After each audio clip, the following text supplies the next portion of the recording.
Hello friends, welcome to Ambika's world. நம்ம சேனலை subscribe பண்ணாதவங்க சப்ஸ்கிரைப் பண்ணிக்கோங்க.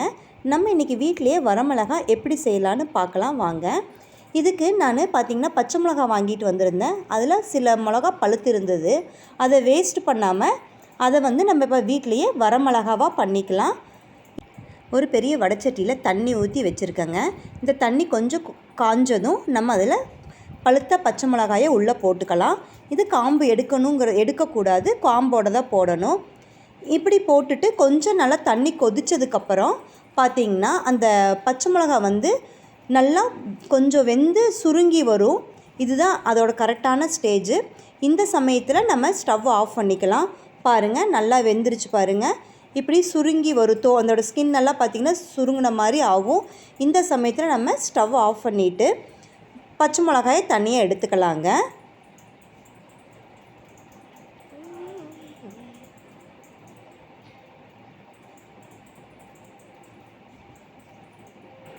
பாருங்கள், இப்போ நம்ம இதை வெளியில் எடுத்துடலாம்.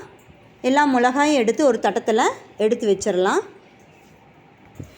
பாருங்கள், எல்லாம் எடுத்து வச்சாச்சு.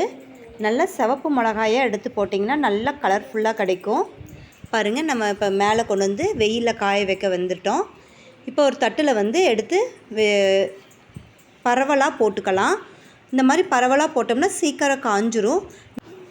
நல்லா வெயில் நல்லா சுள்ளுன்னு அடிக்கும்போது நம்ம இந்த மாதிரி போட்டோம்னா இது 2 நாளில் பார்த்திங்கன்னா நல்லா மொறுன்னு காஞ்சிரும். வெயில் கம்மியாக இருந்தால் ஒரு 2-3 நாளைக்காவது காய வைக்க வேண்டி வரும்.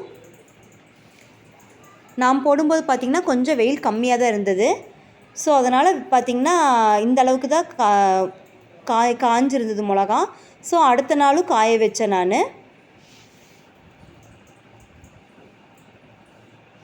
பார்த்திங்கன்னா பாருங்கள், இந்த மாதிரி மடங்கக்கூடாது. மடங்குச்சுன்னா இன்னும் காயணும்னு அர்த்தம்.